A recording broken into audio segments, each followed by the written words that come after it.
Hello and welcome to the frame by frame animation. What we're going to be doing in this exercise is a little bit different. What's different about it is that we're going to be animating in a more traditional sense.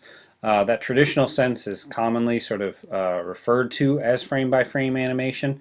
It's a little more labor intensive. It doesn't necessarily let Flash make up that in between stuff, but sort of relies on us drawing those in between stages and a certain amount of speed within the timeline for fluid or somewhat fluid movement to be portrayed. Okay. What is also different about this is that we are going to draw directly on the stage instead of dealing with this in the library as a symbol. Later in the semester, we're going to be doing a movie clip kind of version of this where we are going to be dealing with it in the library.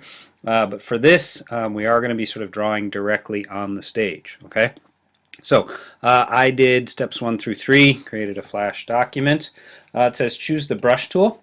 And then it also says choose a stroke color. I think we dealt with this last week of nothing. The nothing or none stroke color is right there. And it says choose a black for the fill color.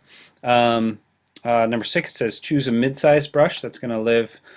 Here is our brush size. I'm choosing a mid-size one. And here's our brush shape. I'm going to choose just sort of that circular one. Okay.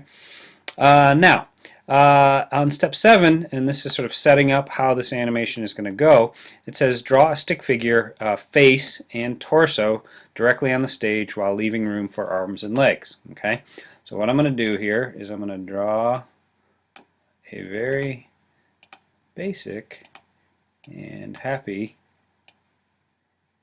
guy who's about to do some jumping jacks. Okay, now next it says insert keyframes via control click or that right click at frames number 5, 10, and 15. So I'm going to be doing various sort of steps 5, 10, and 15. Okay, so we're sort of setting up the possibility of some movement. Right now we just have the face and the torso. Now it says click on the frame number 1. This should be a keyframe, and choose your brush again and draw the arms and legs in the standing position. Okay, so this is the beginning of our jumping jack. Okay, so let's imagine that this guy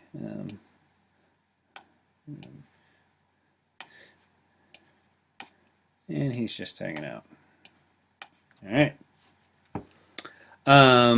When we draw on that keyframe, since we extend it out to that frame 5, this is that what we just drew is going to sort of take this entire sort of gray area, meaning frames 1 through 5. Okay, it's going to sort of occupy that space. Okay, now it says choose frame number 5, where there should be a keyframe. Sorry, let's see here. Draw the arms and legs in a moving midway up the body. There will be 4 steps to the top of the jumping jack. So keep that in mind as we sort of move forward. So as I move here, we're not going to sort of necessarily see what we just drew. So I'm going to sort of move the legs a little wider.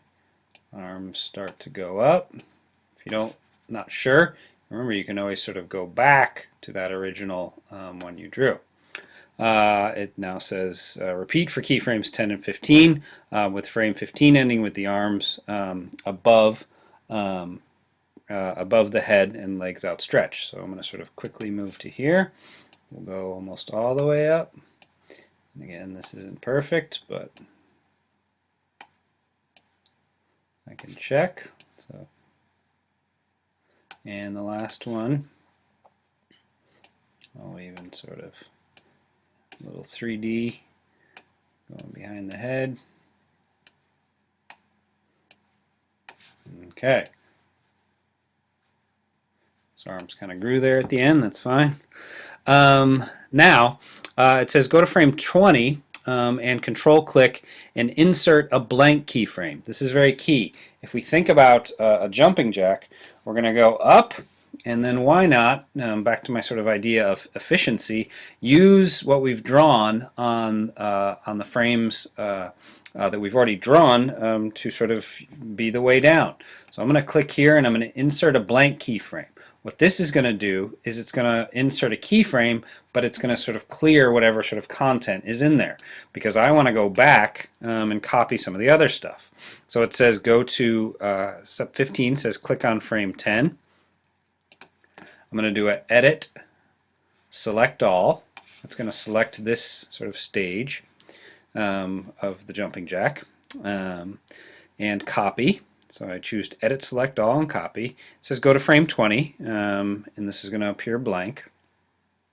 And I'm going to choose edit, paste in place. Or paste in, sorry.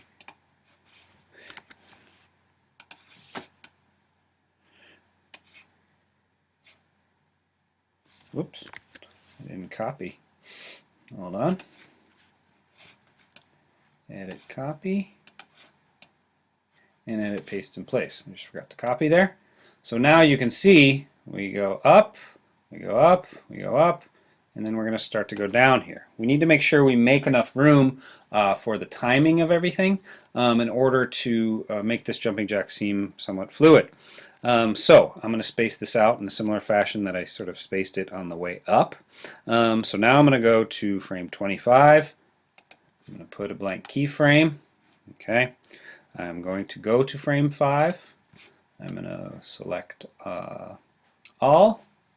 I'm going to copy, and I'm going to go here and I'm going to edit, paste in place. That paste in place is pretty important because it sort of makes sure that the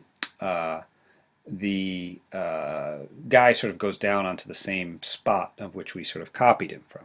Okay. Now let's see here. What we want to do, we're going to is give it some space, and this is step 23. Go to frame 25, paste in place. Now we're going to insert a keyframe at frame 30. What this is going to do is just extend out that space. Okay.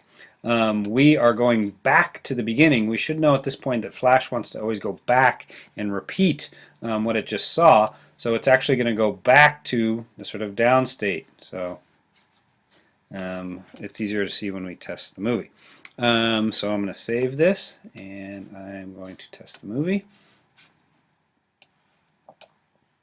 And we have a little jumping jack guy. Okay. I did this very quickly. I'm going to hope for and insist on some more complex and robust versions of these animations once we get specifically to the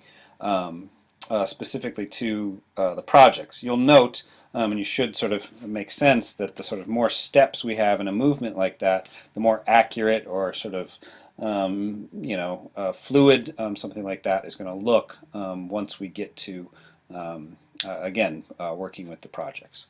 So that's it for frame-by-frame animation. Again, remember, you're handing in the SWIFTs. Those are not the FLA files. The SWIFTs should be made and put into folders or into the same folders of wherever you save your .fla files. So I haven't looked at week 2 stuff because it's due this evening. But make sure that those are SWIFTs and not .fla files. As always, email me with any questions, and good luck with these 2 exercises.